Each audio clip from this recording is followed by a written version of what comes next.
Ngelixa ityala labamangalelwa ababini limiselwe umhla wesi-7 kuNovemba kwinkundla kaMantyi yaseBhiki eMthatha kwalapha eBhiki, kudutyulwe unkosikazi Nogcinile Mtirara kubusuku esivuka kubo wasweleka.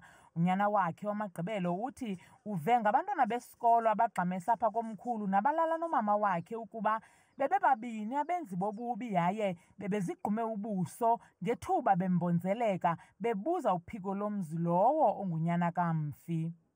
Last night sifumaniseke uba kungene abafana ababini abanxibe iibhalaclavas apha komkhulu, bafikela ebantwaneni abahlala apha abafunda apha e-high school.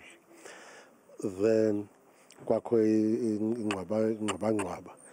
Then umama walapha weva le ngxolo, wavuka weza, then udityulwe ngelo xesha ke.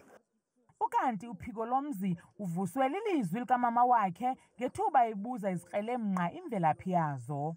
Naye umama usweleke esilwa ngoba ndilivile ilizwi lakhe and lilo elindivusileyo xa isithi ningobani nifuna ntoni apho, kwawugqiba kwathi izithongo ezimbini.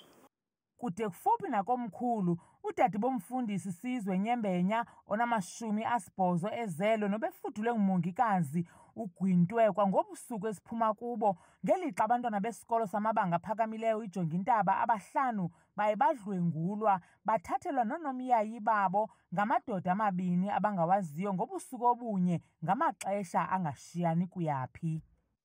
Xa kusenzeka loo nto ndifowunele uvusi ke ngoku nabanye abantu bakuthi uzofika kuqala yena apha endlini, waphinde wabuya wandixelela abantwana bareyitsiwe. Xa ndifika nam ufika kwam noba ndifike phaa nge-past 2 to 3 mna. Ukhomishana wamapolisa uvakalise ukuba ukhona umntu osajikajikwa ngemibuzo ngamapolisa malunga nesiganeko sodlwengulo. Kule case yabantwana abahlanu abadlwengulweyo sinaye umntu esimncinayo singamapolisa esimbiza i-person of interest.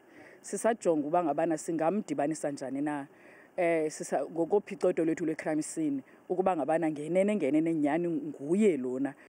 Ityala labamangalelwa kwisiganeko sokubulawa kosapho olunye lwakwaSeti limiselwe umhla wesi-7 kuNovemba.